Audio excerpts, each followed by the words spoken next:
What's going on, boys and girls? Welcome to the 9x9 Volleyball Show, the 81 square meters of the best volleyball coverage on the internet. It is Tuesday, May 17th. This is episode 28. My name's Rob St. Clair, live from Chicago. That's Everett DeLorme, live from Toronto. And Everett, we're handing out more trophies this week. There have been a lot of hardware handed out, and the 2021-2022 club season has come down to only one more thing. That is the CEV Champions League this coming week. And a lot more going on as we start to tilt our gaze toward the national team season. So you and Dan did an episode on the Canada VNL roster just the other day yourself. And I did, yes. And then you and Dan did an episode a little bit about Italy, a little bit about VNL, a couple things just the other day. So we're going to try not to overlap too much about what we're discussing. But first and foremost, we have to jump in to Italy. Yeah, I mean, we've Dan and I talked about these things, but we want to hear what you think about these things as well. So, I mean, Dan and I have already talked about this match a little bit on Saturday. But what were your impressions overall, not only on this match, but Lube in the entire series? Well, Lube Civitanova wins yet another scudetto after everything they went through, after not being able to play Osmani Juantorena at all, really the entire season. Like, the heart and soul of their team wasn't able to play for them at all the whole season. I don't think we can overstate that. And here they are still winning the scudetto in 4. Like, they win the series convincingly, and they win match number 4 at home 3-0 in a match that wasn't really all that close. I mean, 25-23, 25-16, 25-21 for the championship. I mean, that's not really all that competitive. And I was really surprised by this because you had no Osmani Juantorena. You didn't have Ivan Zaitsev in all that good of a day. He went 9 for 25 with 6 errors. You had another Robert Landy Simone stat line, 8 for 11 with 2 blocks. But, I mean, Anzani, good game, 3 for 5 with 4 blocks. But, I mean, only 7 points. Yant was pretty good. Lucarelli was fine, 9 for 28. Like, just none of the numbers really jump off the page to me about this fourth match. Ace to error ratio for Lube was fine. 5-10 is pretty good. Perugia, though, 2 for 12. And I think really this series it's not quite as much about Lube's victory for me, even though they executed well in the matchup given the hardship. It's about Perugia's inability to get this done. Mm-hmm. This is a failure for Perugia, and absolutely. You guys talked about it well the other day.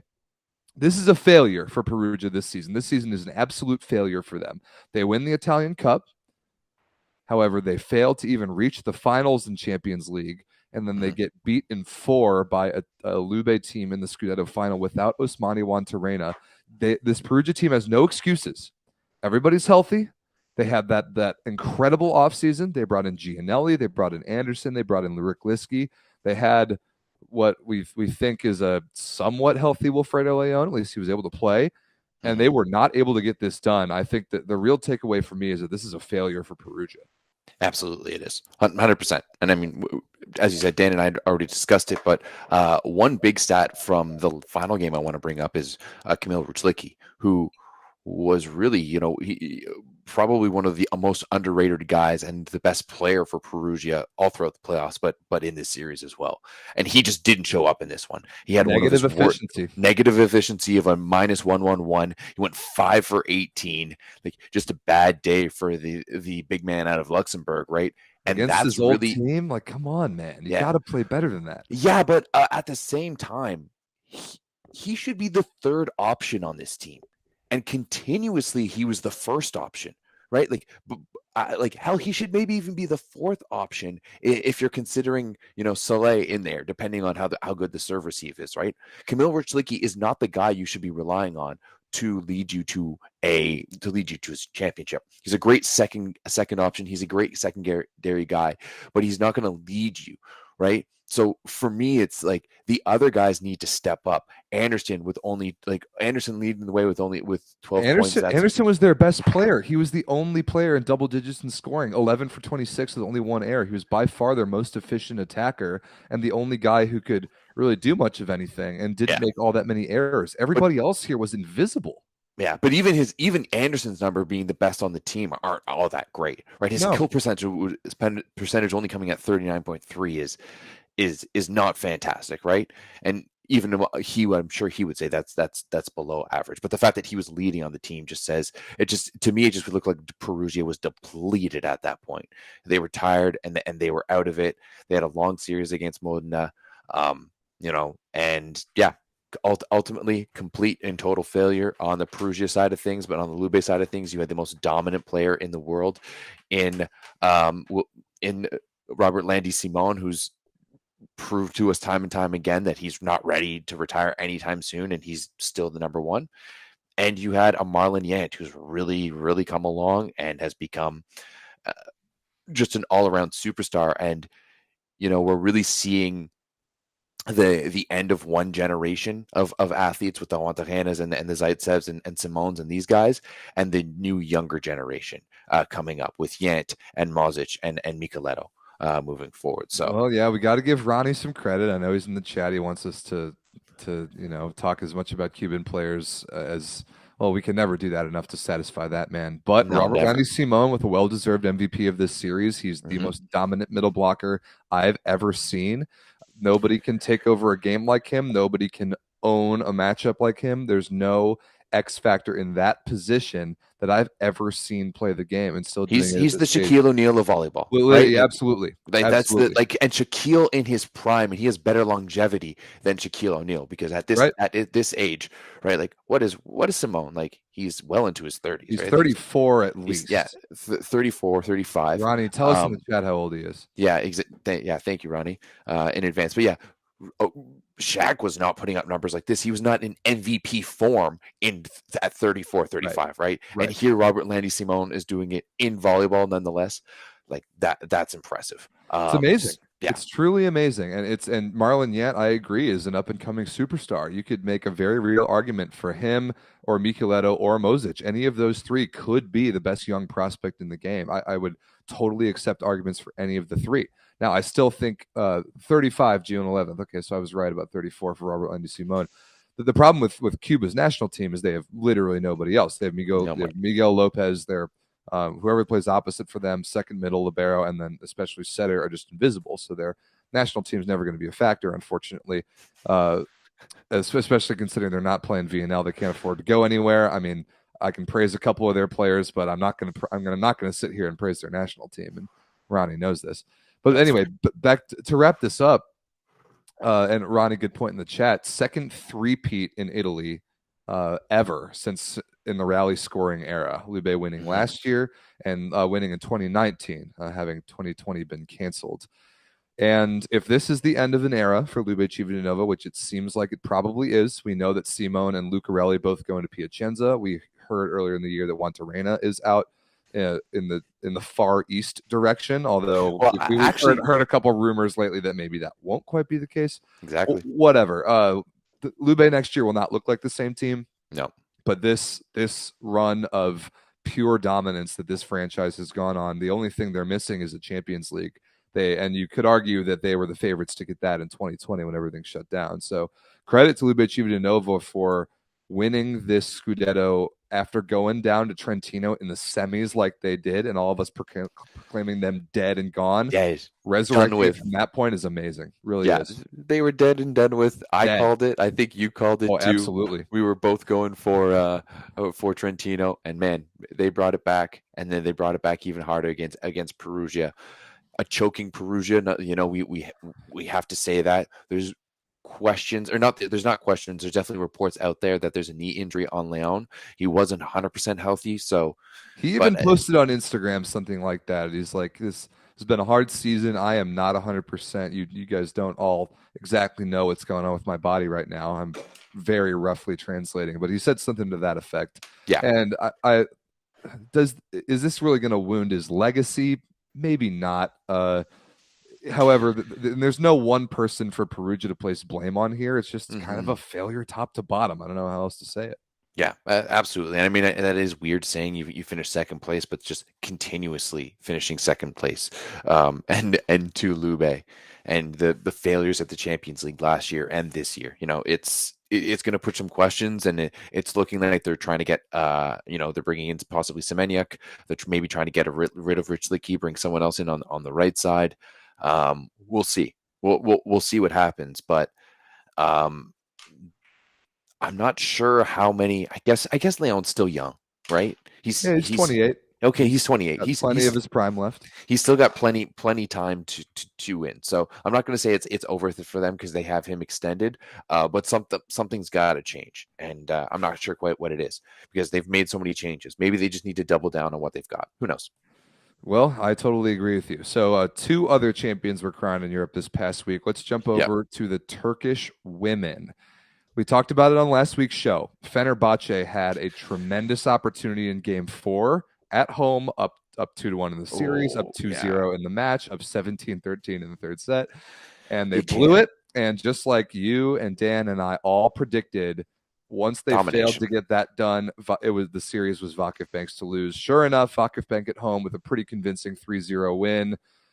Congratulations to VakifBank. They win the Turkish domestic league title, and it was certainly very interesting in the finals, going the distance 5 games, but this particular 5th game was not very close. No, I mean, I'm surprised it went to 5 games in the first place. It took some outstanding efforts from Melissa Vargas and Fedoritseva, but at the end of the day, like Vargas and Fedoritseva, they both put up 14 points apiece in this one, and then the supporting cast was nowhere to be seen. Invisible. Right, with the next highest player grabbing only 4 points. So ultimately, like Fenerbahce was overextending themselves and overachieving by getting to this far, in my opinion, right? Off the backs of, as we said, some fantastic performances. And VakifBank, is a freight train. They are currently the number 1 team in the world, right? There's no denying that. They just won their league. They won the World Club Championships. They got second at the Champions League last year, right? And now we're going to go for that final round in the finals between VakifBank and Conegliano. And I cannot wait for this weekend. It is going to be absolutely phenomenal, right?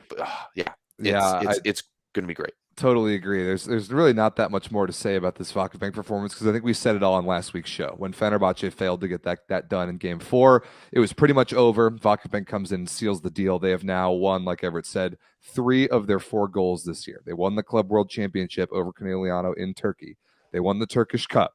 They've now won the Turkish domestic league for the 2nd year in a row, at least. They probably won it several years before COVID as well.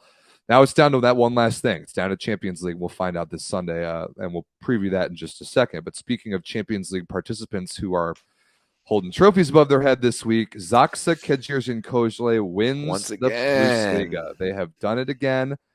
They failed to do it last year, but they get their revenge against Jastrzębski Węgiel in 4 in the series. Game 4 was dominant. I mean, it wasn't close. It was not close. 25-23, 25-17, 25-21. It was pretty similar to that to Libero Perugia win. Exactly. And I mean, I actually thought that Perugia was going to be able to put up a fight against Lube. I thought we were actually going to go 5. And this one, I had no such thought. Yeah, no such thought at all. And like Zaksa is in fantastic form. We did see them falter a little bit this year, but they've really found their rhythm. And I mean, hey, we've been talking about where Slivka this entire series, and he shows up with the 15 piece in this one, going 14 for 21. Not bad at all for the slippery lefty over there, right? So, I mean, Zaksa is in really, really good form right now. Losing Norbert Huber is a big one, but we did see Christoph Reino come in last year's Champions League final for David Smith and help them to that win. So you know that you're not losing too much by having Reino in there instead of Norbert Huber. He's played in the pressure over Champions League final before, so you know he can do it.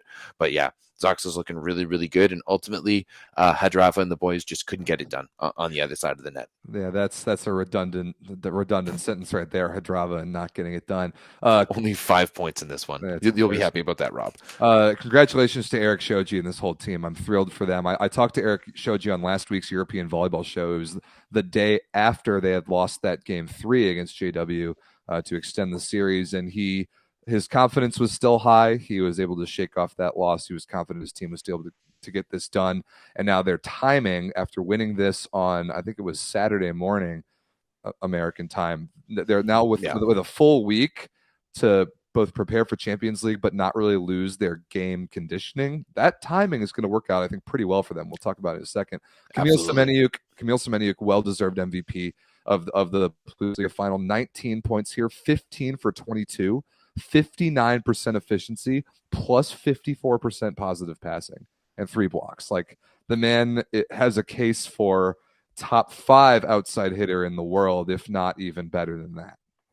Now, Rob, quick question in the chat here. If Semeniuk is possibly leaving to Perugia, are there any other outsides you could see fitting into the Zaksa system? It's a good question. So I'm assuming that Slivka is staying, which from everything I've heard is the case. So you need someone that is to fill Semeniuk's role, which this year has been a little bit more of a high ball scoring capable guy. You need someone who's good at everything. You need a good receiver, a good server, somebody who can score against triple blocks, and because you need a P1. You need a true P1 L1 outside hitter. Yeah, a guy who can score against triple blocks, who can be the engine of your offense. If you're not going to be able to run it like Tony Udy speeds, if you're going to run it at Janusz speeds, you need that guy. Who could that be? I honestly don't know. I have a few ideas. Yeah, let's hear it. First and foremost, the man who really carried JW in the series, Tomasz Fornal. Right, I think that's the first guy that came to my mind. Another Polish guy, doesn't count against the foreigner limit. He's that archetype of player. I could see it. Or you've already also got Bednorsh. The second guy I thought of in Zenit Kazan, right? I've heard that he's leaving for. Obvious he might be leaving as well. I did see rumors about from Piscini, but I think they were maybe the ones that we shouldn't remember. Who's the guy? Shalpuk. Shalpuk would be getting picked up by Zaksa. That's not a good fit. Him. No, I don't see. Well, like maybe as a bench player, maybe to come off the bench, but I don't see him replacing Semeniuk whatsoever. No, not even close. So I mean, even like a player like Facundo Conte, who was in Poland, he's already signed to go back to Argentina next year. Right. So, LOL, they should just sign Anderson. I don't know about that. I think Anderson is going to out East Asia. I think he is as well. That would be the right player fit if Anderson switched his mindset about being a scorer, which for Perugia he had a very, very clear L2 mindset. He would have to change his mindset back to when he started on the national team. I don't know if Anderson can be that guy anymore. I don't think I don't think he can be that dominant scorer that we've seen in the past. The guy who can take over matches with just pure sheer power and athleticism. I don't. Here's a name for you. Let me know. Let me know how you would float this on Zaksa. Aaron Russell. How about it? He's a P1. I don't mind it. I mean, I think it's a huge stretch. I think it's a huge stretch considering the fact that Aaron Russell has basically not played professional volleyball for the past 2 years and 3 years if you consider like the COVID year. However, he does have that type of ability. But they would also have to give up a foreigner. Well, right now, all they have is a foreign middle and a foreign libero. What's the cap in Poland? 3? You get 3. Yeah, you need 4 Polish guys. So right now they have one to play with, and they could hypothetically bring in a foreigner. That would be very interesting. And I don't see somebody Polish other than Tomasz Fornal who can even come close to filling that Semeniuk role. So they might have to go to somebody non-Polish. I'm curious to see it, but what we should be focusing on is what's coming up this weekend. The Champions League finals. There are 2 more matches left in the entirety of European club season, and that's the Champions League women's finals and the Champions League's men finals. And some quick essentials first before we dive into the matchups. VakifBank versus Conegliano is at noon Eastern time this Sunday, May 22nd.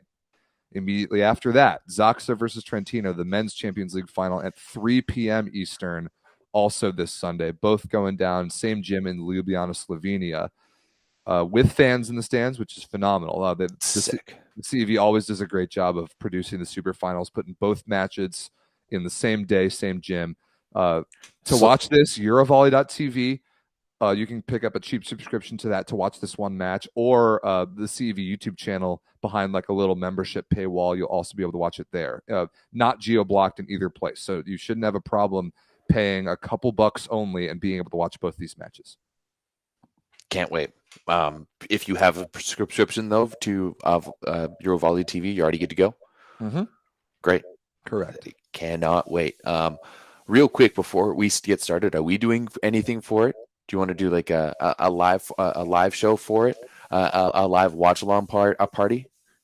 I would rather just jump in voice chat on the Discord. It's that too. An aspect of the Discord that I think we don't do nearly enough. And I remember last year during the Champions League finals how electric it was. So I think that's the move. Everybody flocked to the Discord. We had a gigantic influx of people come into the Discord today. It was crazy. We are like well above a 420 now. It was a crazy influx. I don't know why that I think happened. it got linked on the volleyball subreddit for people who are sick of that cesspool of a community and wanted to talk about real volleyball. That's okay. Let's not attack it and say that it's a cesspool of a community. Is a cesspool. You know what? If it's there, if it's there, then it's a useful part, I guess. However, we just serve a different purpose and a different function. We like to talk about real volleyball, like these two matches here, which are, funnily enough, the exact replay of what we had last season. Which is really crazy. Which has never happened before. There's never been 2 rematches ever in Champions League, and it's very rare that you even get one. Yeah, and I mean on the women's side, to be expected. Yeah, right. Let's be honest here. It's what we would expect from these two teams. They're the best 2 teams in the world, as we saw the Club World Championships. But on the men's side, I didn't foresee either of these teams coming through whatsoever. Right, like Trentino making that comeback is absolutely massive. Zaksa doing it as well too is phenomenal. But not teams I would have suspected.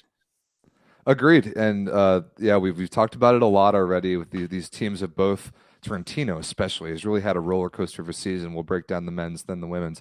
So my thing about Trentino, because we were so high on them after they beat Perugia in that Champions League semifinal, one of the great series really of all time. It was just ridiculous. Like 2 5-setters plus a golden set, and Trentino got that done. It was just incredible. Then they look like they're gonna just wax Lube Civitanova in the semifinals in Italy before completely choking that series away. And now my feeling on them going into this is completely different than it was when we found out that they were going to the finals again. First of all, they haven't played real volleyball in like 3 weeks. And I talked to Matej Kaziski like 2 weeks ago, shortly after they lost to Lube, and they had now this really long gap of time between their last match and the super finals. And it's very difficult to engineer that schedule. How do you give some rest? How do you get the guys back in the gym? How do you get the guys back in the volleyball practice setting? How do you scout? Like, how do you fill 3 weeks of dead time to make sure that your team is ready to go for first serve of one match? That's a crazy part about this, is that like all of Champions League and all of Italy and all these other playoff situations these teams are in, there's series. Mm-hmm. And in Champions League is at least it's 2 matches. In Italy, it can be as many as 5. This is one match. You have no time to, get your feet wet and understand the matchup. If you do that, you're down 1-0 and you're on the ropes. You cannot afford to do that. So after a 3-week layoff, with Trentino having some serious highs and some serious lows in the last month and a half, how are they gonna come in and be ready to play when first serve happens in a matchup that they haven't seen yet this year? That's my concern on their side. For Zaksa, like I said, I think their timing is infinitely better. They just won their domestic title. They're in shape. They're in game speed, but they've also got a week to study for the matchup. You've got a good couple days to simulate Trentino the best you can in practice before you have to travel to Slovenia, and that is huge. If this had gone game 5 and they would have had to play against JW again on like Tuesday, they would have had like 2 days to prepare for Trentino, and that's not enough. But because they have like 5-ish before they have to travel, that's a lot better to me scheduling wise. I would expect Zaksa to start the match better just because of that alone. My concern, though, is losing Norbert Huber. They already had a disadvantage in the middle versus Sresko Listenauts and Marco Podrasinen. And even though I do have some faith in Krzysztof Reno having been there before, but him and David Smith will get just physically outmatched by the Trentino middles. That's not really even debatable. So they kind of needed that force that is Norbert Huber in the middle to at least kind of anchor some things down, give him more of a presence on offense, just add a little size. And even though David Smith was able to get this done in this matchup last year, I think this is a very different team. And I think Trentino has that middle advantage. However, just to wrap this up, my pick is Zaksa. I think Zaksa at this point is going to win this match. They are the timing thing is really a huge deal to me. I would be shocked if they didn't come out and win that first set just because of their how much more recently they've played championship level volleyball in a real like tournament setting. And they're a better passing team. And their ace to error ratio as a team is better. I wish we had Dan here to give me some volumetrics numbers on that. But Trentino, as good as of an all-around team as they are not that good of a serve reception team. And if Zaksa can put on a little service pressure, they immediately take that Trentino middle advantage out of the game. And I think they've got the better three wings, top to bottom, than Trentino does. So Zaksa is my pick. I would disagree with you in saying that Trentino isn't a good passing team. I would say that they're a very solid passing team. You know what? Dan isn't the only one with a volumetrics account. So let me pull that up real quick. According to the Italian stats, Trentino 22.6% perfect on the year, 0.13 passing efficiency. That's bottom half of the Italian league. Okay, maybe the stats have me wrong, but the eye test tells me that they're pretty good. The eye test isn't a good thing for serve reception. You're not wrong. The numbers. The best passing teams in Italy, by the way, Piacenza, Perugia. Shockingly enough, Vibo Valencia's passing efficiency is reasonably high. Taranto, kind of a surprisingly good passing team. All those teams pass the ball better than Trentino does. Yeah. Okay. Yeah. Kaczynski was only passing at like a 1.98, and Micheletto was passing a 205. Yeah, I would expect. Whereas Zanger is a 197. very good defender, but not that good of a serve reception libero. Yeah, okay, you're not wrong. I think that Zaksa's got a real advantage there because, like Shoji Semeniuk, like the fact that this year Alexander Slivka has been their weakest passer, and we know that he can be world class. That is definitely an advantage for Zaksa. Absolutely. And to be honest, like I think Zaksa is just going to be able to put so much pressure on Trentino, and we've seen what can happen to them when another team is really pushing the pressure. But I do agree with you that Norbert Huber could be a big hole down the middle for them.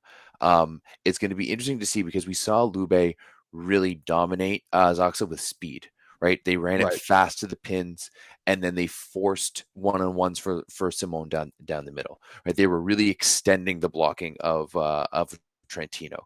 So it's going to be interesting to see. Like this isn't Taniuti we're talking about. This is Janusz. Great point. So he's setting a much higher offense than Taniuti's playing, a much less varied offense. Sure, they're having success this year because you've got fantastic players, like you said. You mentioned it.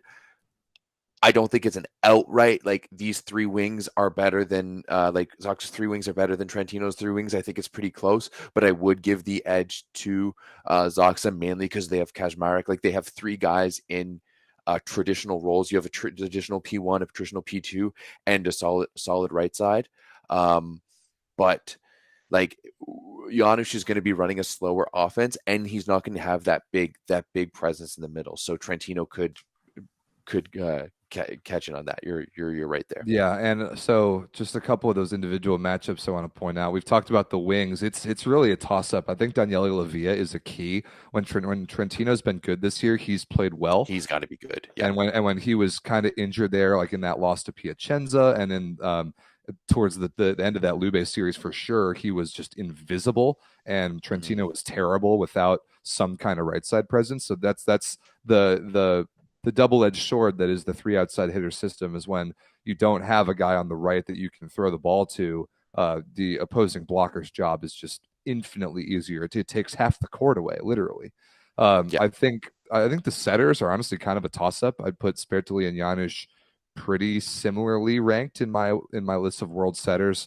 I've got Shoji over Zanger for sure.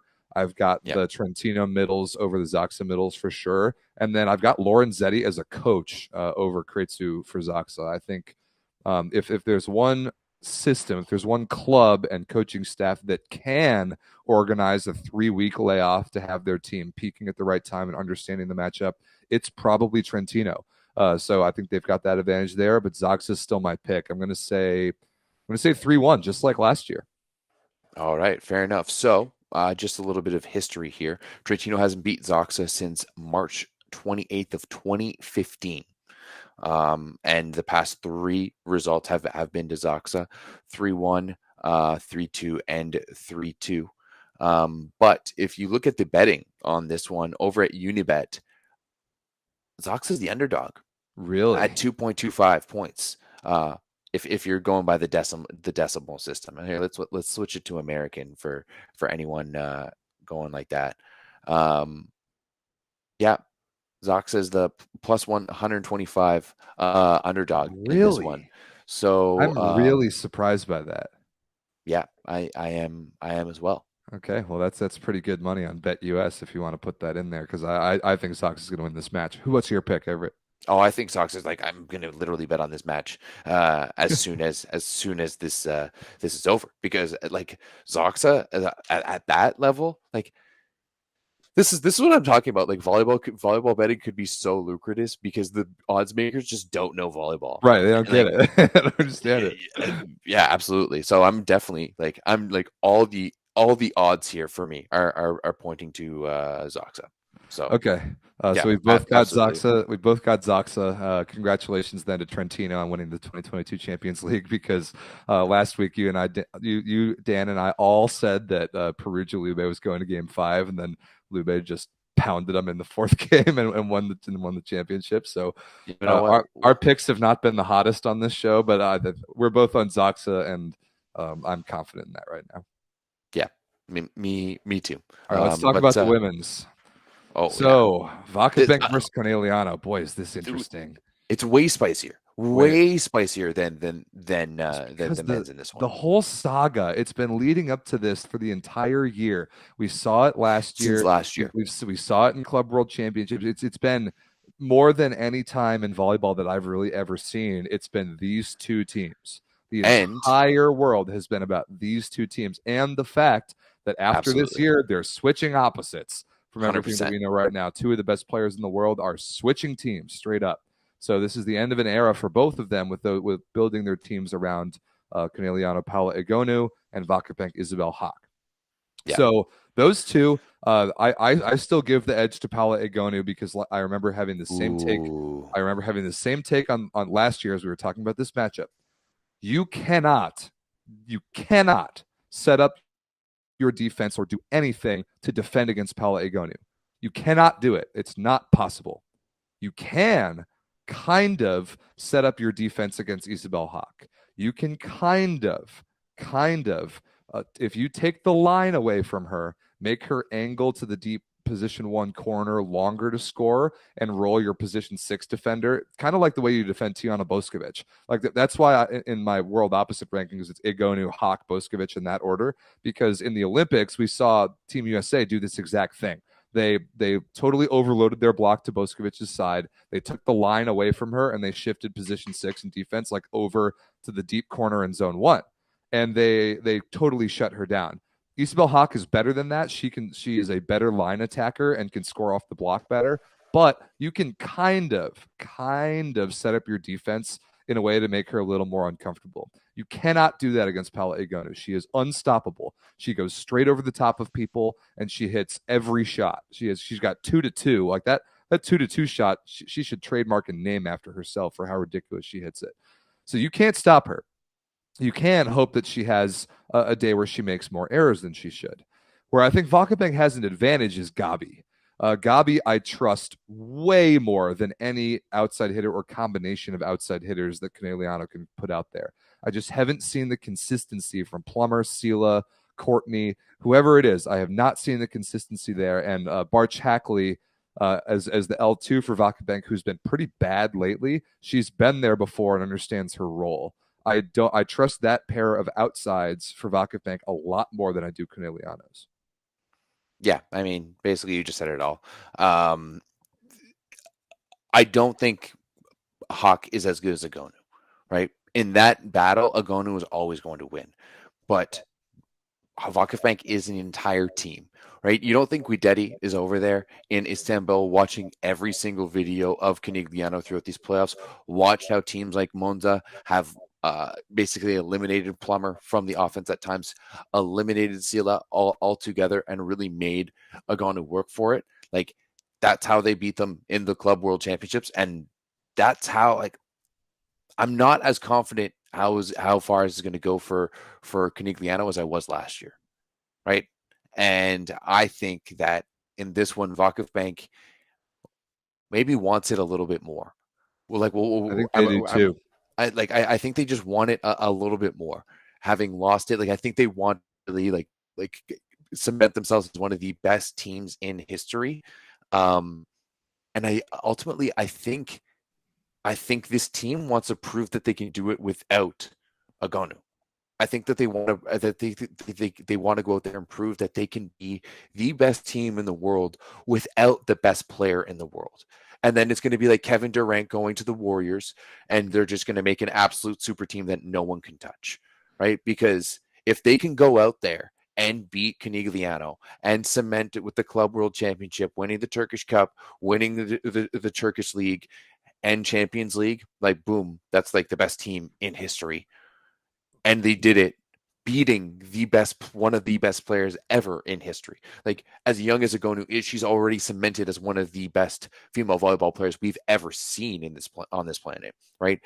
No one has been able to do what she's done, and she's still so young, right? She could transcend this sport ultimately at the end of her career, right? She is a bona fide Hall of Famer. But if VakifBank can beat her and twice in 1 year in the two biggest games of the year, legendary. And you have that Guidetti in this team is chasing after that. So I don't know. Like it's gonna be interesting in this one. It really comes down to if Catherine Plummer shows up or not. That's the big one for me. I think that's a huge key as well because I think honestly in the middle they're pretty balanced. Foley and DeCroy for Conegliano versus Ogbogu and Gunesh for Vakif. I think that's pretty balanced. I think Conegliano has both a setter and a libero advantage in Volos and De Gennaro. I think Volos is better than Ozbai, not by much. I definitely think De Gennaro is better than Aicha Aykac. But yeah, that second outside hitter, or one of the two outside hitters for Conegliano has got to be on her game consistently that day, and it's probably got to be Catherine Plummer. So that might be the key to the matchup. And you're right. If VakifBank gets this done and they win all four of their championships that they play in this year, that will be the storyline. They had one of the greatest seasons of all time, and they beat in two of the most meaningful tournaments. They beat the best player in the world to win Club World Championship and Champions League. That will be the legacy defining thing for this team if they get that done. My pick is Conegliano. I believe in the singular dominance of Paola Egonu as the best player in the world. She did it last year. A team that by that point, like this team around her last year was better than they are this year. But that Champions League final last year, it was the Paola Egonu show as it always is, and she delivered as she always does. I have faith in this Conegliano team. I think that they're going to figure it out. Coaching wise, I think they've got little advantages elsewhere, and I think Santarelli is in for a coaching masterpiece. Conegliano is my pick. I'll pick it in 5 again, just like last year. All right, fair enough. Well, Vegas agrees with you. Okay. As Conegliano is the favorite in this one, only slightly. If you're going by the decimal system, 1.65 money line on Conegliano, 210 for VakifBank. Okay. So yeah, you can't disagree with that.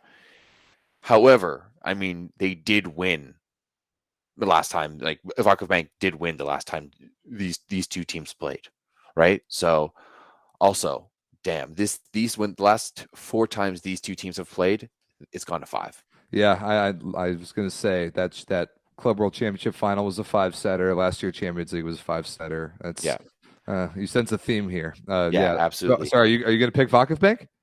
You know what? I'm going to pick VakifBank All right. because I want to see the legacy. I want to see the quadruple. I want to see them win it all. I want to see them beat the best player in the world. Part of me is absolutely terrified for picking VakifBank because I know what Paolo Agonu is capable of, and I feel like she's going to do one of her sleeper cell things like she did last year in the Champions League finals, where she just falls away for a couple of sets and then shows up again in the fifth set.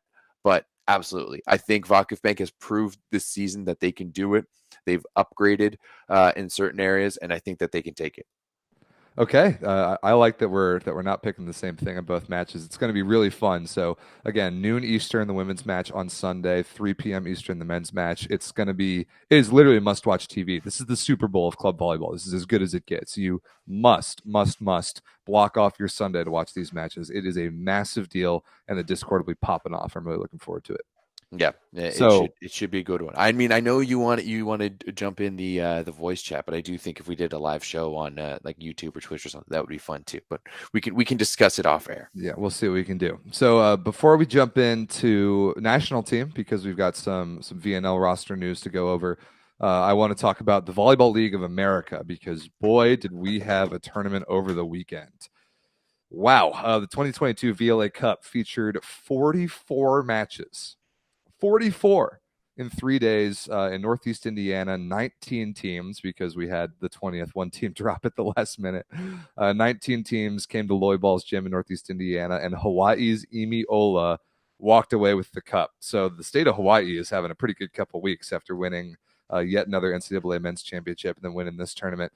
This was ridiculous. The upsets, the level of volleyball that was played in this VLA Cup was off the charts, and the ESPN broadcast, in my humble opinion, just we knocked it out of the park for having done it the first time ever. I can't wait to put out more highlights. It was just amazing, and thanks to everyone who tuned in. Here's a picture of the victorious Hawaii team. They were just ridiculously good. I picked up some young superstar sort of ringers. MVP Kyle Hobus from Cal State Northridge. They had just more size and raw firepower than the Milwaukee Dive, who they played in the semi or played in the finals. And Milwaukee was a fun team to watch to get there because their style couldn't have been more different. They were super defensive. They were not a good blocking team. They're not a good serving team, but they're unbelievable in backcourt defense, and they're probably the smartest team top to bottom that I've ever seen. So they're just brilliant at making the right choices, and Tyler Wills for them is their best player on the outside and might be the most underrated player in the VLA. But the raw power of Hawaii was able to get past them in the finals. It was a thriller. We're going to pump out a bunch of highlights to check out the VLA for that. I wanted to put this clip out because this was on Saturday morning when we had 3 courts going. And I'm not kidding you. When this play happened, all 3 courts just stopped. This sucked the gravity right out of the gym, and there was a legitimate standing ovation for Akin Akinwumi of Pepperdine for this play.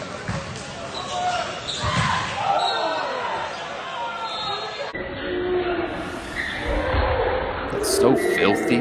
Like, he had to have hit that with the fist. And, like, why not in that situation, right? Just pound at it. That's exactly how I feel. Oh, just disgusting. No, just complete disregard for the rules. Just walking on the court as you feel.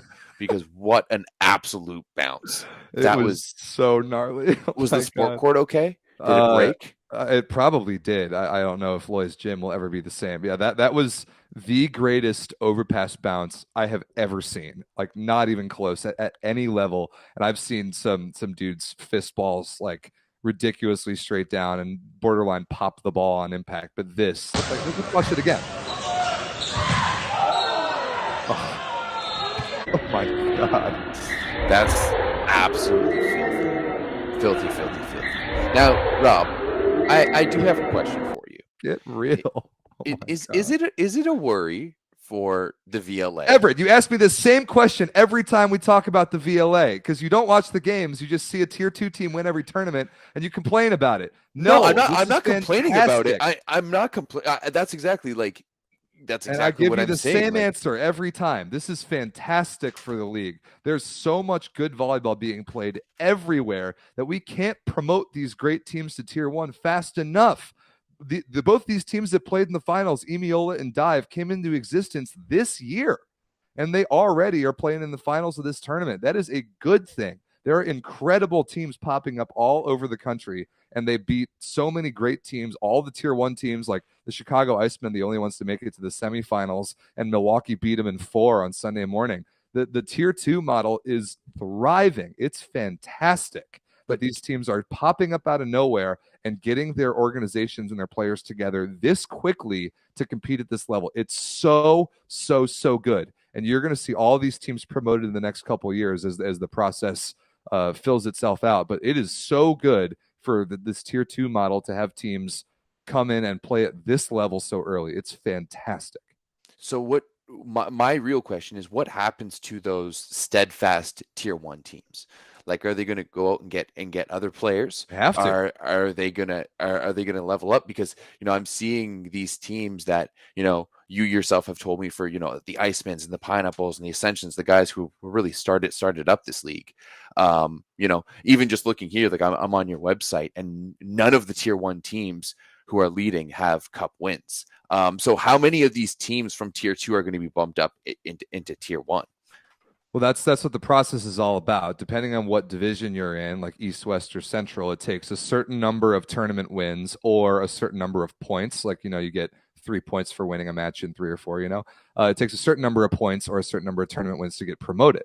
The first one will probably come from the Central, because we've only got 2 teams in tier one Central and 3 in the East and 3 in the West. So you only need 50 points to get promoted in the Central, whereas you need 100 in the East and the West, so we can keep those numbers balanced. The race to get promoted in the Central is pretty electric, and Chicago's Swede had a 1-year head start because they played last year and they got some points that carried over. But Milwaukee, coming into existence this year, has already caught them. And I think that Dive, if they win tier two championships, they're going to be at 49 points. They'll be 1 point away going into the offseason. So one of those 2 teams is they're not going to get promoted this offseason, but it's going to happen almost immediately next year for like one of them to claim that spot. And then the target will change from 50 points to 100. So that's how the promotion works. And it's going to be electric, like the race to get there. And then in the East, even like Cleveland won a tournament. They could win tier two championships, win another tournament, which counts as a cup win. And if they win one next year, they're promoted immediately too. Like it's not the path to getting promoted is faster than I thought it was going to be. When we set the targets, I thought it was going to take a long time, but these tier two teams are coming in and playing so well, and they get bonus points. They get a bonus point when they beat tier one teams. So like Milwaukee beating Chicago in 4 was worth 4 points instead of 3. Okay. So they're getting even more points because of how I well like that system. Yeah, because of I how like well they're that system playing a against lot. tier one teams. Like the model is so dope. I'm so thrilled with how the league has put this together. The model is so awesome, rewarding quality of wins and quantity of matches played. And so there's going to be promotion, and the tier one is going to be shaken up in the next year, definitely 2. And the tier one teams are going to have to keep up, because you're right. One of them is yet to win a Cup Series tournament, and you could argue that it waters down tier one championships because they can't come into VLA Cup and win a tournament. So that's going to be a storyline for sure. But the growth of the league and the product that these teams in these matches put on ESPN on Sunday was unprecedented for men's volleyball in the U.S. So it was a huge success for us. Is that because from what I've learned, talking to you over this time, is that because those traditional powers in the VLA might be aging a little bit more? Yeah. They're from the days of yonder a little bit, and they are older squads, whereas like these new upstart teams are guys who are fresh out of college or a few years removed from pro. That absolutely has a lot to do with it. Yeah. The Team Pineapple rebuild has been pretty well documented because they dominated everything. Like when the PVL was the only thing that there was to play in the US from like 2013 through 16 ish. Team Pineapple won every tournament they played. They were untouchable, even with Loy Ball in his 40s setting the team. But those guys that were the core of that team have all aged out. So they're in a well established rebuild. And they were a disappointment this weekend because they brought in Jalen Penrose. They brought back Pellegrine Vargas. Like they had a really good team. And after they lost to Emiola in pools, They couldn't get anything done in the bracket. They got upset by the Phoenix Ascension in 5 on Saturday morning. So disappointment for them. The Phoenix rebuild is well documented as well because a lot of their guys, there was some serious overlap with the guys that played in Arizona, but also played for Ruckus. And all those guys have since left and gone to play for Ruckus. So Ascension made the run of the tournament. Honestly, they beat Pineapple in 5. They beat Swede in 4, who's probably better than them, before losing to the Icemen. So that they had a great run. Their rebuild might be going a little faster than I thought. The tier 1 teams that should be winning these tournaments are Chicago and New York, Icemen and Team LVC. And LVC just didn't have the guys this weekend, but Chicago choked in the semifinals for sure. They have proven that in big moments and big matches, they haven't been able to get it done. They definitely choked back in Chicago earlier this year in the Central Cup, and they kind of choked in this one. So I expect more out of that team. But you're absolutely right with a lot of the tier 1 teams that built their foundations to found the league around players that were aging out. That's definitely part of it. I mean, it must be a huge upset for those dive guys out of Milwaukee to beat the big club from Chicago. That was a big deal. That was a big deal. I mean, Chandler North is the guy's name that founded the Milwaukee Dive team, and he and Tyler Wills, their best player, played for Chicago last year when they won Tier 1 championships. And this year, rather than driving 2.5 hours to go to practice from like Wisconsin to Illinois, they formed their own team, and it comes full circle by them beating them in the semifinals on ESPN. Like you couldn't write a better story. Are you seeing that the traditional powers in volleyball, like the Illinois and the Californias and obviously Hawaii's, are producing the best teams at this point? Yeah, I'd say so. Like Ruckus and Emiola from the West Coast and from Hawaii have been dominant, and Chicago has controlled the Midwest, and then Team LVC out of New York isn't as much of a New York team as they are just a general East Coast team. So they attract all the players, the best players from the East Coast, and they definitely own that region. It's very much like that. And the teams are doing a great job of attracting the talent from those regions to come and play for them. But the rise of the Milwaukee Dive is cool for the league, not only because they're popping up so quickly and being so good, but their play style, they're annoying to play against. They dig balls they shouldn't dig. They put balls away in transition that they shouldn't score on, and they kind of annoy you to death. Like they got destroyed by Chicago in set 1 of that semifinal, like 25-16. It wasn't even close. And they came back and beat them with just more maturity and more like volleyball IQ. And it was, I would have been so mad playing against that team, but their play style is fascinating to watch, and that they can do that so quickly and be so good. I mean, hey, it's awesome that you've got so many teams who are going out there and winning championships. Are we going to be see a third tier jumping in there eventually? Yes, yeah, absolutely. We want a third tier, like because tier 2 right now is like you must be maxing out. Like no, I'm looking at the number of teams here. There's never a maximum, but what tier 2 right now is full of two kinds of teams. There's the ones that are getting started and are really good right away and want to get promoted to tier 1, and then there's those that are just doing it because it's fun and that they're not going to get that many points. They don't have the talent. They don't have the organizations yet. That will eventually separate itself out, and then tier 3 will be more of like a local oriented thing where we just kind of run local tournaments, which every region does. We can put them all under the VLA umbrella to really grow it in the regions, which is awesome. Oh yeah, because you guys are affiliated with the USAV, right? Kind of. We're more affiliated with AAU and Junior Volleyball Association. USA Volleyball, okay, as we'll talk about in just a moment, is a disaster of an organization. And tell us how you really feel, Rob. Well, I mean, they're about to put the reigning Olympic champions on display in Shreveport, Bossier City, Louisiana. So that tells you we're gonna open that can of worms, eh? Let's jump into it. Like not that thing in particular, because I don't want to go on that rant again. I already did that on this show. Okay. But I think since you and Dan already... Real quick, I do want to wrap up a little bit. I do have one more question about VLA. Yeah, please. When is this season done now? Like, is this the end of this season, or nope, how many more events do we have to... Not yet. 2 weeks from now, we'll be in Long Beach in SoCal for the last West Division regular season event. So that'll decide who makes the playoffs for Tier 1. Then we got Tier 2 championships will be in Chicago in June, and Tier 1 championships also in Chicago in July. So we're handing out some hardware there. 3 events left, but none of them will be as big as this like 19-team monster we did this past weekend. Fair enough. Man, I mean, hey, the Tier 2 championships are possibly if not definitely more spicy than the Tier 1 championships at Yeah, this there's a point. lot on. There's more on the line because if you win that tournament, it counts as a cup win towards promotion. So that there is a lot more on the line there than just winning the season for Tier 1, I would say.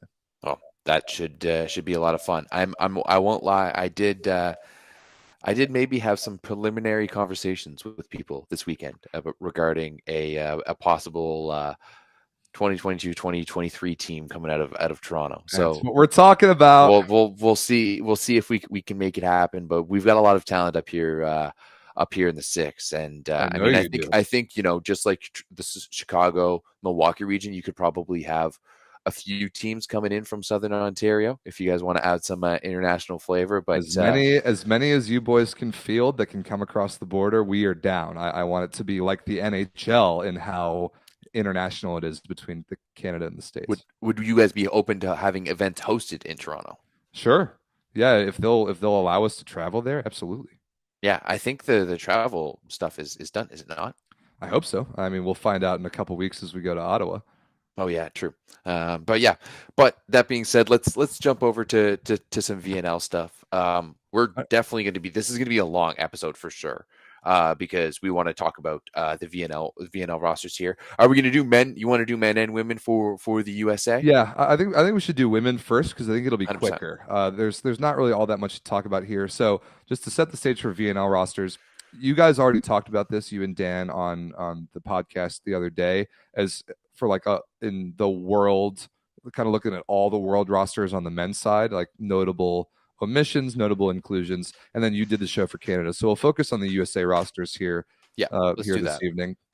So USA women, reigning VNL champions, reigning Olympic champions, they've won everything there is to win. They've just tried to fill a couple of holes. So they lose Feluke Akinrado to retirement. They lose Jordan Larson to retirement, and they lose Michelle Barch-Hackley to semi-retirement. National team retirement. Yeah, I think she's done with the national team. I know she's taken a break from club. She might not even play club next year. So we'll see what happens with her career. Kim Hill retired. We knew that. But other than that, they're bringing back all the Olympians. So you've got Haley Washington, Shaka Bogu, and then the up-and-coming Dana Retke in the middle for this foreseeable future. Micah Hancock, Jordan Poulter, Lauren Carlini setting for the foreseeable future. Carlini's back. Interesting. Yeah, Carlini's back in the mix. You got Catherine Plummer, who wasn't on the Olympic team, but obviously she's the next big thing. You've got who else at the outside is high in my depth chart? See that's Kelsey Robinson is still around. She gets slept on a lot. Danny Drews, a couple younger players. Danny Drews, Kara Bayama, Ali Franti, who had a good season in Chieri, Maddie Kingdon, who played for THY. That Sarah Wilhite, like that's the one hole. Like who's that second outside hitter going to be? Because they're obviously going to build around Catherine Plummer for the future. I think it'll be Kelsey Robinson. I think that lineup of probably Poulter. Let's go with Poulter, Washington, Obogu, Plummer, Robinson, Justine Wong Arantes, and then either opposite. So either Annie Drews or Jordan Thompson. That's a VNL winning lineup right there. You think so? Yeah, I do. I think that this team has winning Volleyball Nations League as their main goal. And it's not quite the same as last year having like come back from such a layoff and having to look to the Olympics.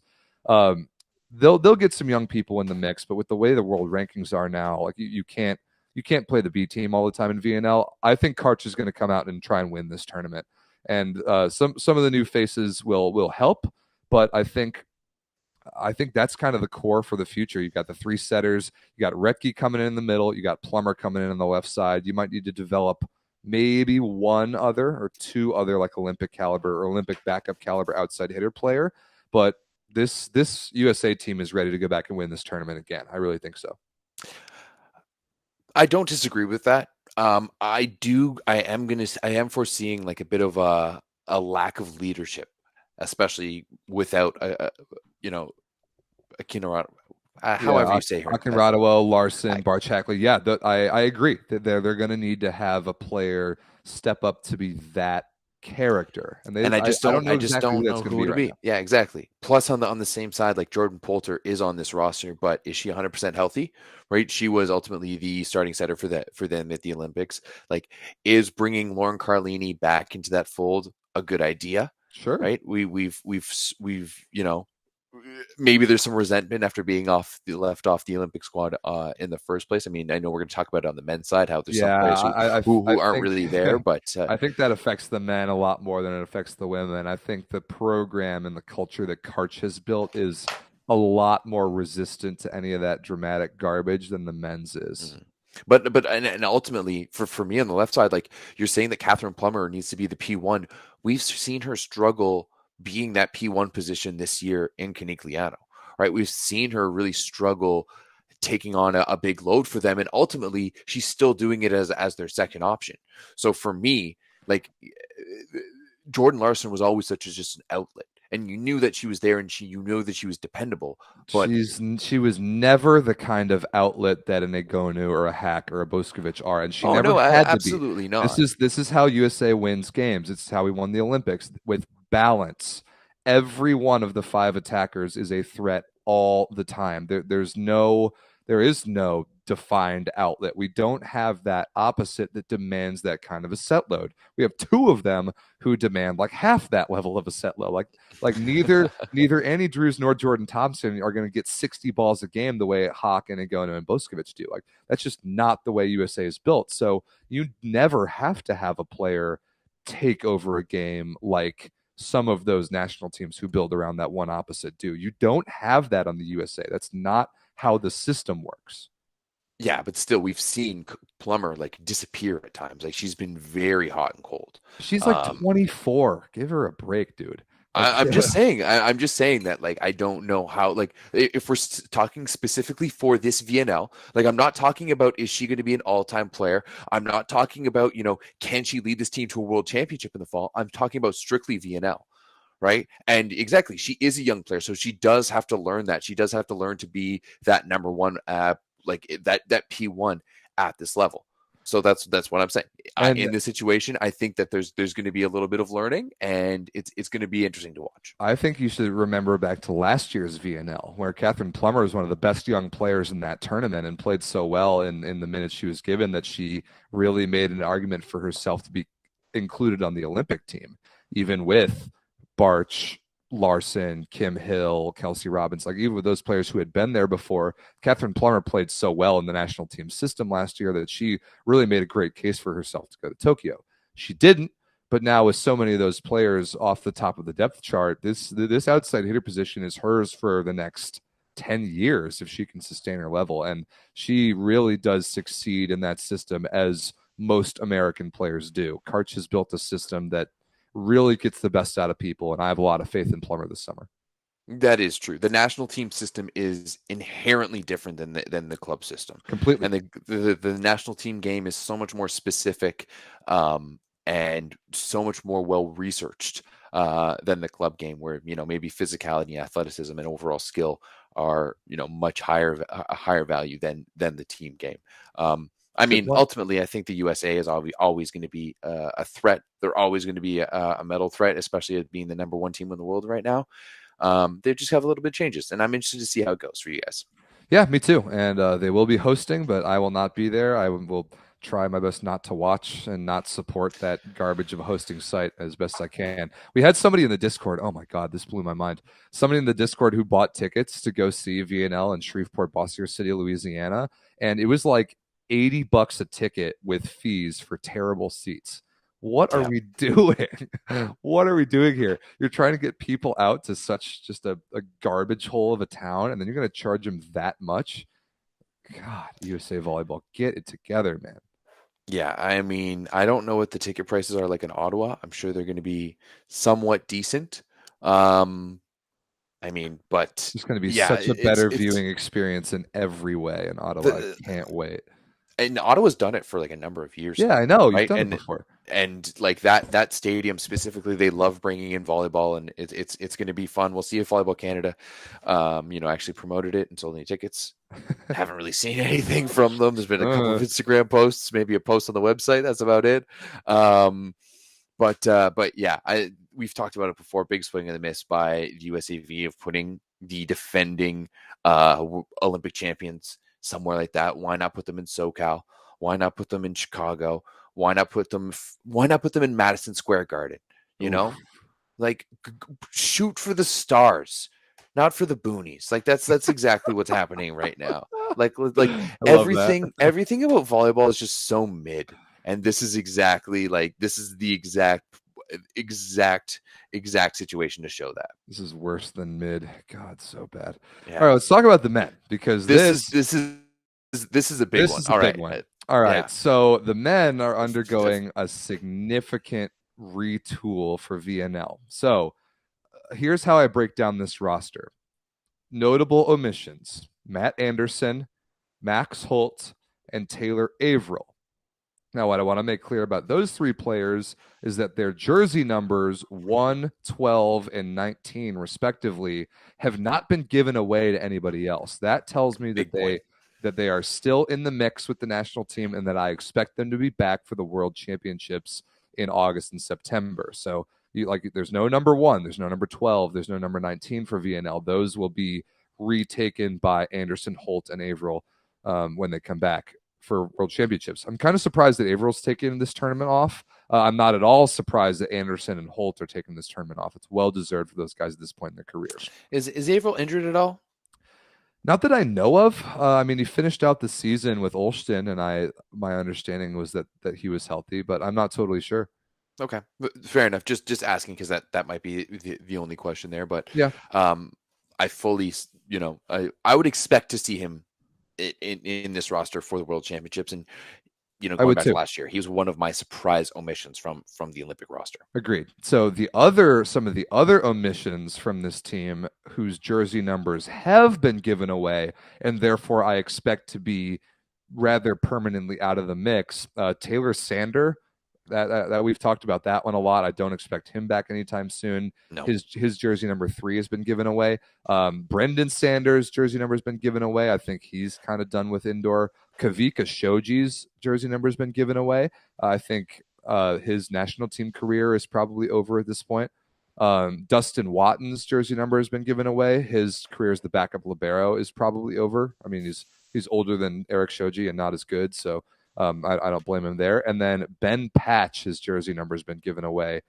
He not only is he almost definitely done with the national team, I'm hearing that he might be retiring from volleyball entirely. So, what?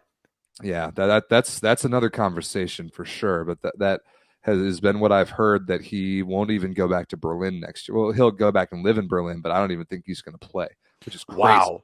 I mean, I was just about to ask, like, is that a big loss for you guys? I thought like you don't think so? His relationship with the national team is completely shattered and can never be repaired. He will never wear a USA jersey ever again. I promise.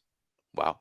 At least as long as Speraw is the coach. Maybe a miracle happens down the road. But we now have Gabby Garcia, who's going to be ready to play in the Olympics in 2024. So is he? But he's not on this roster. He can't be. You're not allowed to travel. He can't compete in tournaments until 2024. Oh wait, you're right. Sorry, you're right. He can't be on this roster. So that's an obvious. Well, I'm glad you were confused by that, because other people might be, and I wanted to make that clear. Gabby Garcia Fernandez, renationalizing from Puerto Rico to the USA, cannot suit up in a tournament for Team USA until 2024. He can be in the gym. He can practice with the guys, but he can't play tournaments until 2024. So that's why he's not on this roster.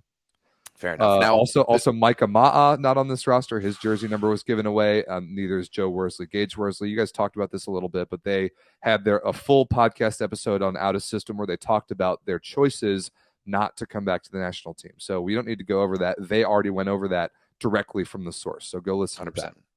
What are a few, like, you obviously heard what Dan and I talked about. Can we talk about some of the surprise additions to this team, namely number 3, James Shaw, coming back in at the setter position? Absolutely blew my mind. Out of left field. It blew my mind. James Shaw has not played indoor volleyball in at least 4 years. Yeah. And the last time he did, he was the backup opposite on Zaksa and only played half the year. He started at Padova for a year. That was his first year. Yeah, he played with Stephen Marr. He played with Taylor Averill that year. Then he was the backup to Luciano DeCecco on Perugia. But then after after going to Zaksa being the backup opposite, let's see, I'm looking at his volley box. No, he Apparent played for Narbonne, and then he played for Narbonne, and Piacenza. I don't ever remember him being on Piacenza. I don't think he ever played there. I don't think he suited up there. I don't think that ever happened. He tried the beach briefly, Mm-hmm. but really to me, from following him, and so he's James Shaw is my age. I saw him play all growing up. He was a born '94. He was on the same club team as Ben Patch my 18s year, which was just a ridiculous cheat code. He went to Stanford, was really fun to watch. Big, crazy physical setter. He was up so high contacting the ball that he was setting 31s downwards. It was crazy. And I always loved watching him. But once he got overseas, it was the combination of injuries and excuses, and his career just never went anywhere, despite getting way bigger and better contracts than he ever deserved because he's Don Shaw's son. Like his father is a big deal, and he's super well connected that he was still able to get these contracts. Like who gets a contract on Zaksa their first season after changing positions? Like that's not a thing. That should not be a thing that happens. So, and I think it's for the same reason that after trying out the beach, not catching on there, doing anything positive, that the same reason he's back in the indoors because he's just connected and he comes from a powerful volleyball family. There's no other reason I can see for bringing back in a 28-year-old who hasn't played indoor in 3 years as a setter after switching positions away from setting. This does not make any sense to me. Do you think it shows kind of the lack of depth in that position in the US and in general, especially without, like potentially two of the best setters in the country turning the national team down? Well, Mike Ama'a, I understand. He was a national team level prospect. Joe Worsley was not. He's in the same age group as Ma'a and Tuaniga, and is just way too small compared to those two guys, and not like better than those two guys at any one skill to have ever seen court time over them. So I'm Mm. not that surprised about Joe Worsley's choice. I am kind of surprised about Mike Ama'a's choice, but hearing him talk about it, I'm not surprised at all. And after we go down the rest of the roster, I want to bring it back to that point about why about the national team program losing its appeal, and the cost benefit analysis of playing for the national team not being what it used to be. But also on the other side of it, like being an out of system looks like the best gig in volleyball right now. It looks like they're having a blast. They're going across the country. They're making videos. They are like the peak of volleyball Well, right now. that's So why exactly not what run I with that? mean. That's exactly what I mean is that if the U.S. national team, if like that should be the pinnacle of what you can possibly do in the game. And if the U.S. national team can't do more for you than just driving in a van and playing grass tournaments over the summer, then that's a failure of the national team program, in my opinion. Well, I think it's ultimately a failure, in my opinion. It's a failure of all international volleyball in total, Well, right? yeah, Because we've talked about how dedicated you have to be on the national team, and you're not getting paid really to do this type of no, stuff. You're staying in like eh, maybe not the best housing. You're traveling the world. You're playing a lot of matches. Like you don't get an off season. So even though they're traveling in a van to all these tournaments, you know that their off season is much more of an off season than if you're playing for the national team. Like this is exactly why. Like I think the national team would be a much more appealing factor if you had more limited of events. Like, do we really need the VNL? Like, do we need the VNL? Yes, but at the end of the day, do we need these rules where you have to have so many of your superstars to play because we're just burning them out? yeah. Well, we talk about it a lot. We mistreat our athletes horribly in the sport of volleyball. They deserve time off, and guys like Matt Anderson and Max Holt fully deserve the time off that they're getting. So back to this roster, a couple of guys, a couple of familiar faces that are back. Aaron Russell is back in the mix. Thank goodness. I can't wait to see him in a USA jersey again. TJ DeFalco and Thomas Jeschke. Those three will be the core of the outside hitter position Well, going forward. so that's my big question for you here, Rob. On the Canadian national team, the setting position is where the big battle is. For me, looking at this roster, it has to be among the outside hitters. Russell is going to want to get reestablish himself. Jay's get a great season. So did DeFalco. So to me, like for you, who are you going to be see as the two guys starting for this team in the VNL? I think that it'll be Russell and DeFalco. I think that they have that more prototypical national team build when you don't have like without Matt Anderson on this team, we're going to be bad at opposite. Like no matter what you say. And as good as Jeschke was this year, and as much as I just love that kid so much, being from Chicago, the out of system scoring potential is better for especially for Aaron Russell, but I think for TJ DeFalco as well, more so than Jeschke. And that it is all dependent on Russell getting back into the mix, getting back into the program, getting back to the system, and becoming healthy. But those three guys, Russell, DeFalco, and Jeschke, I expect to see a lot of time combined. In meaningful matches, it will always be some combination of two of those three guys. I do not understand why Garrett Mwangatutia continues to see time on these rosters. It makes no sense. The man is playing in Egypt, for God's sakes. Like, he's not taking his club career seriously enough to keep making these rosters. It makes no sense. I hope that he sees no court time, but of course we're talking about John Speraw. Mwangatutia went to UCLA, therefore he will eat away court time from a young prospect that deserves it. It's stupid. It makes no sense. What about a 3 outside system like we're seeing for Italy, like we're seeing for Trentino? I don't hate it. Play Jeschke, DeFalco, and then put Russell opposite the setter. I would love to see that innovation. It lines up so well. We see Russell like slide over and hit D-ball for the U.S. in transition and goofy plays all the time. Like, he can bang on the right side. And not to mention you have Micah Christensen there who's going to be able to set that type of offense. I would love that. Spread it like peanut butter. Yeah. I really would love to see it. So speaking of Micah Christensen, he's back. Thank God. Can't wait to see him play again. But the second setter position now without Kavika Shoji is wide open. I think it would be by default, it would go to Josh Tuaninga. We'll get a decent number of touches. But instead of James Shaw, who I hope we don't see very much at all, Quinn Isaacson, the other setter on this roster, like you and Dan were talking about, we didn't know who he was. He's set for Ball State this year. Okay. He is young and he is awesome. I really hope that he gets some touches. I think that of the NCAA American setters this year, it was him and the UCLA kid whose name I don't remember, unfortunately. Those are the two best American setters in the NCAA this year.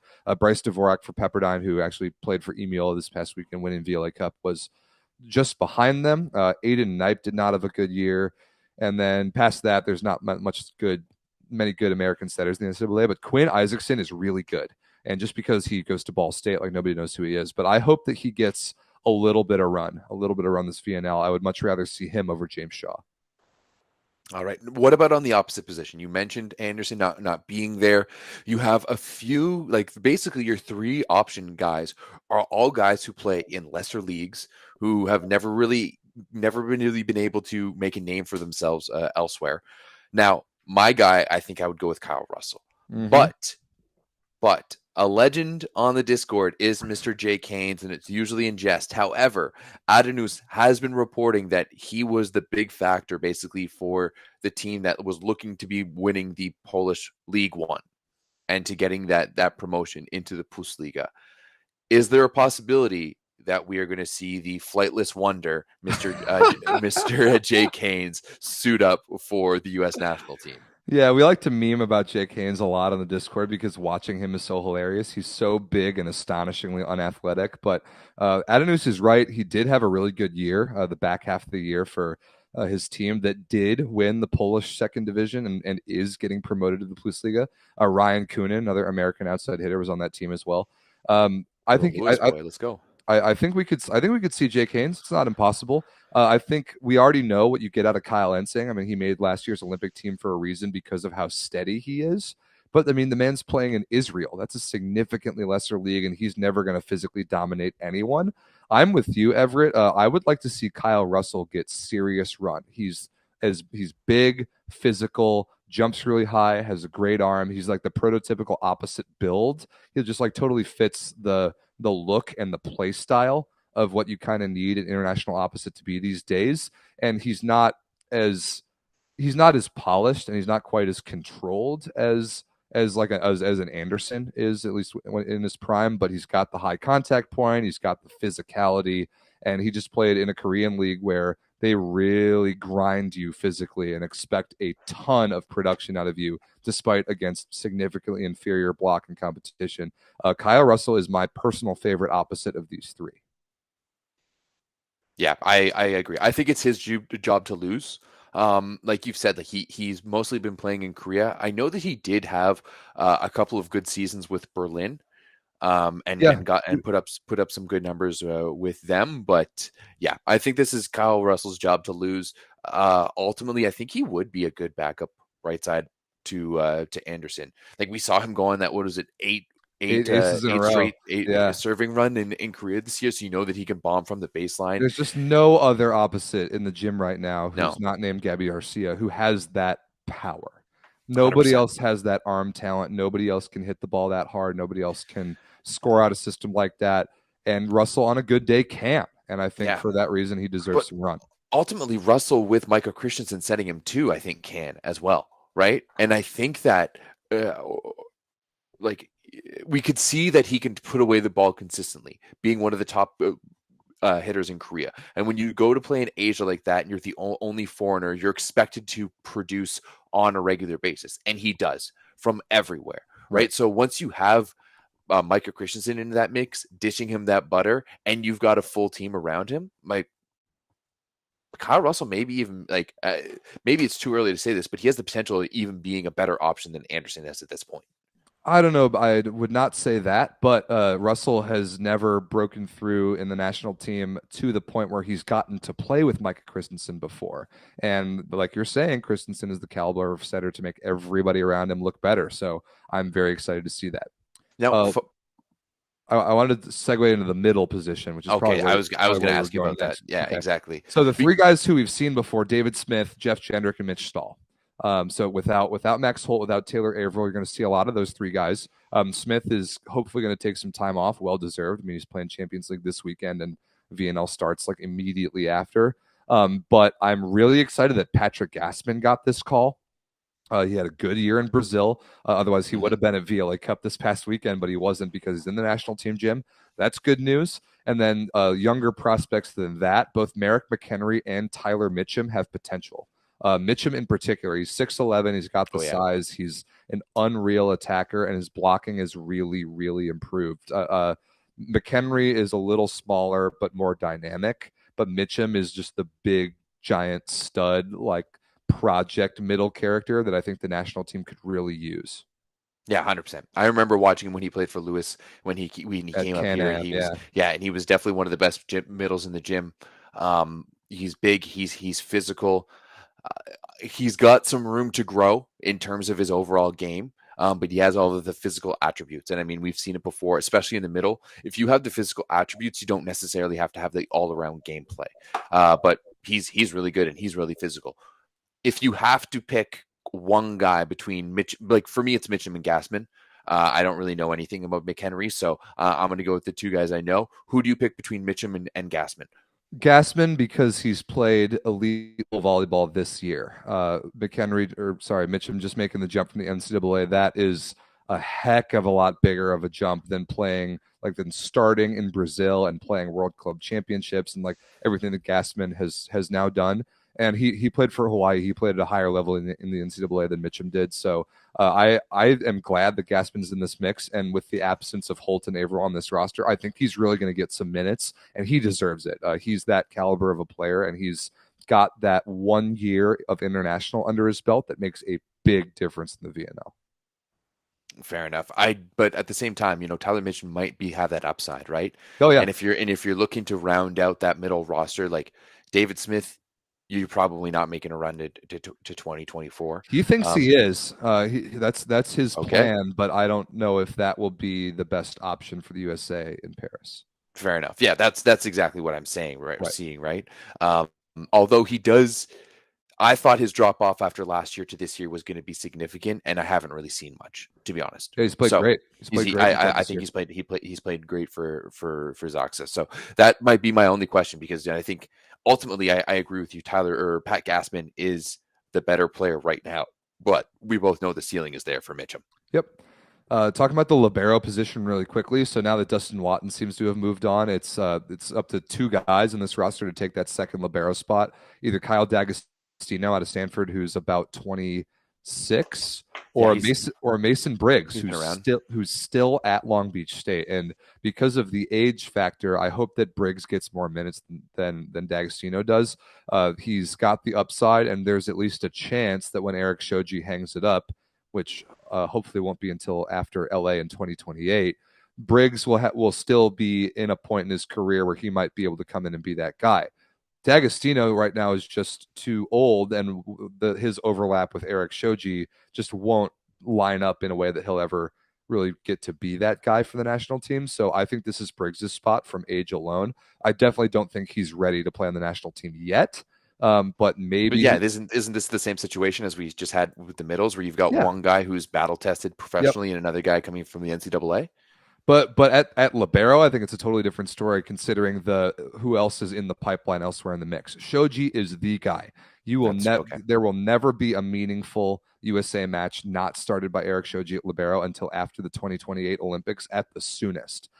So it doesn't matter who comes in after that. You're going to be a backup on the roster, and I want those guys to learn as much in the gym as they can, because in meaningful tournaments, Shoji is going to be playing every point of every match. In the middle, it's a totally different story.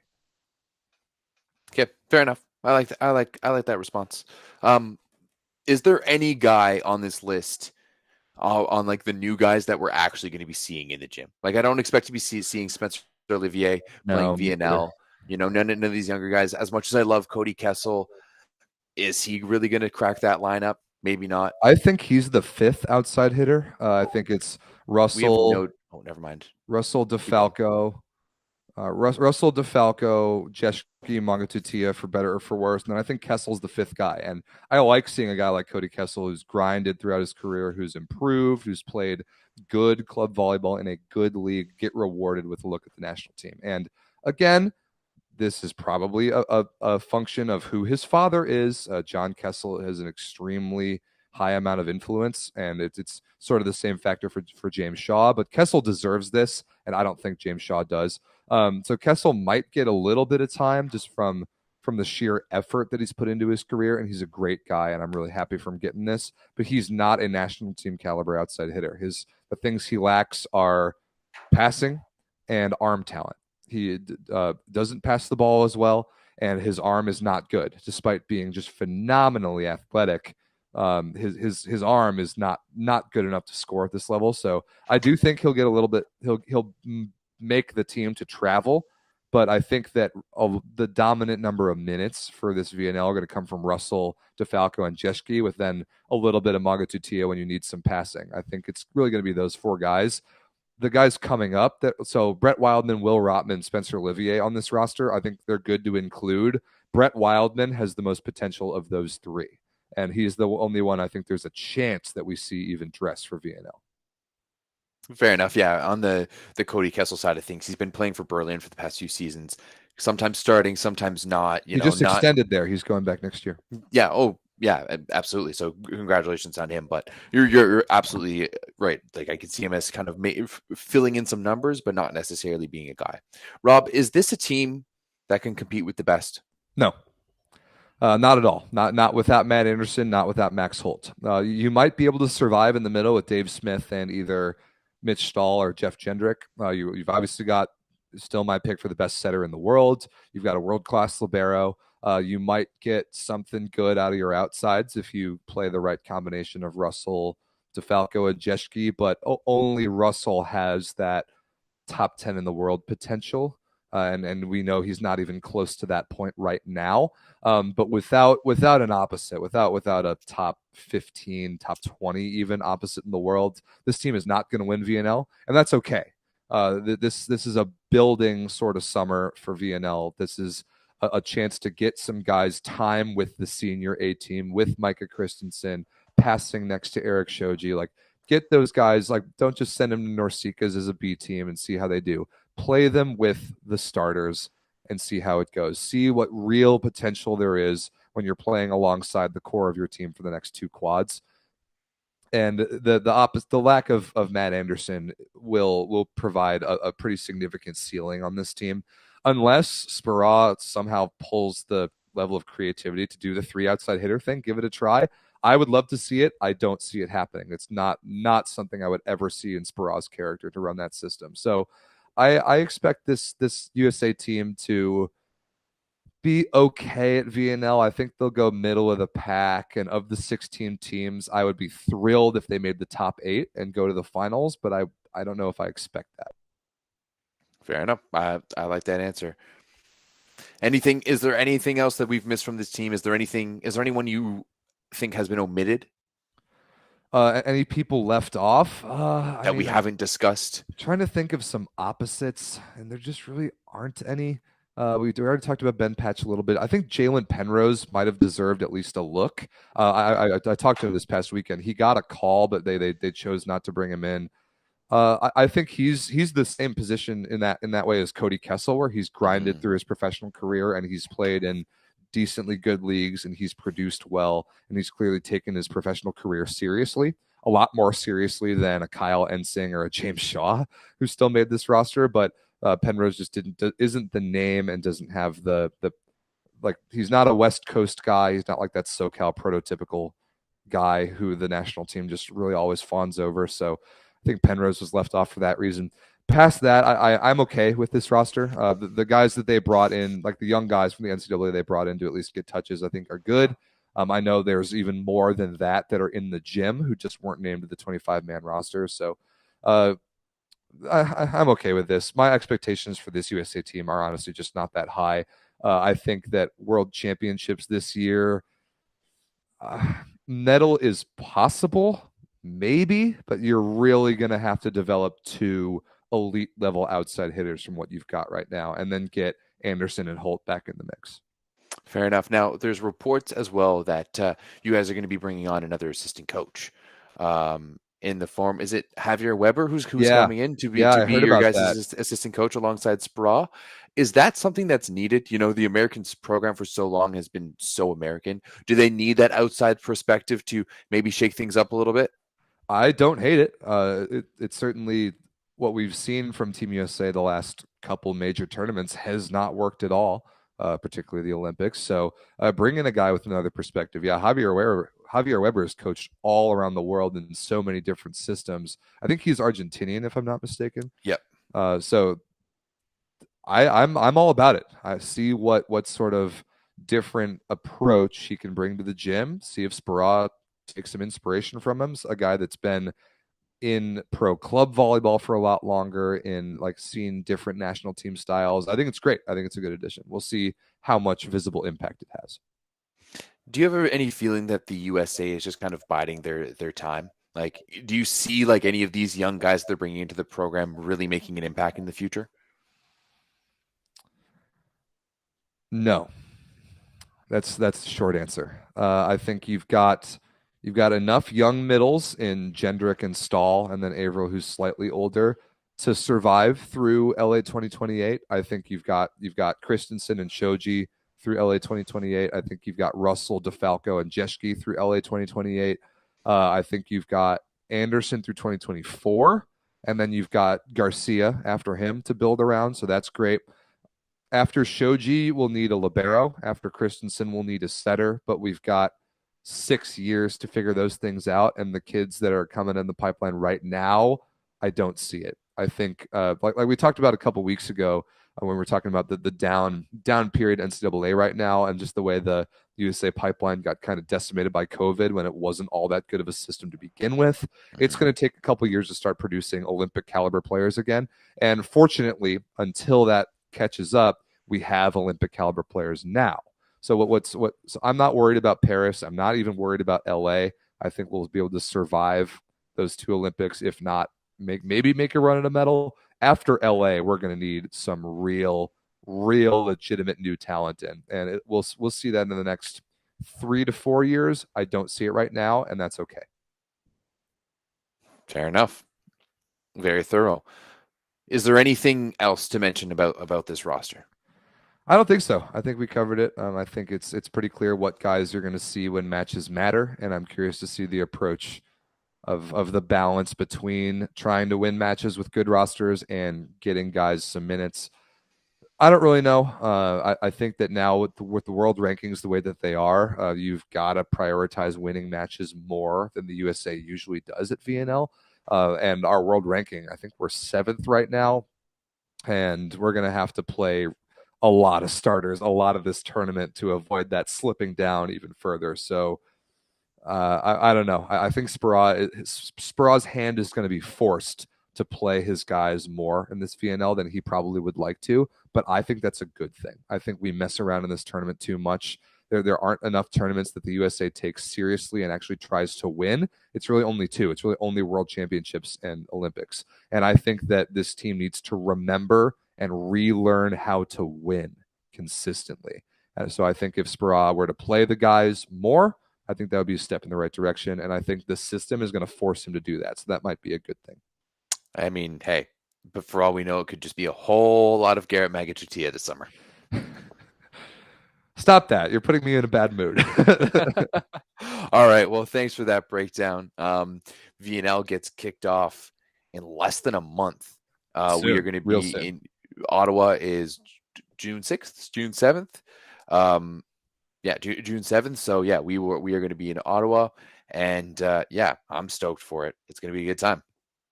Can't wait. I love national team season. I can't wait to see teams suiting up for their countries, and I can't It's wait also to see going to be your first VNL. I've been to VNL, but Okay, I've been there. I've just been there as a fan where I buy tickets and watch the games. I've never been there inside the ropes before, and I'm so excited about Ottawa. All right. Well, should be a good time. All right, guys, that should wrap it up pretty much for the 9x9 for this week. It was an extra long episode because we had to break down Team USA heading into the VNL season. Big weekend this weekend for the Champions League. Rob, I do think that if we can find some time, you, me, and Dan should jump on some sort of preview show just to break it all down. Just to break it all down a little bit more before things go down. If you're new to the Discord, welcome. We had a massive influx of people today. We're well over 400 people now from all around the world. So make sure you check us out on the Volleyball Source Discord. That link should be just below. And make sure you check out the Super Finals this weekend on Sunday, May 22nd. What time did you say it was for the women's? Noon Eastern time? Noon Eastern for the women and 3 p.m. Eastern for the men. Perfect. Love it. So check us out at the Volleyball Source Discord, and we'll see you next week. Peace. Thanks for watching. Peace.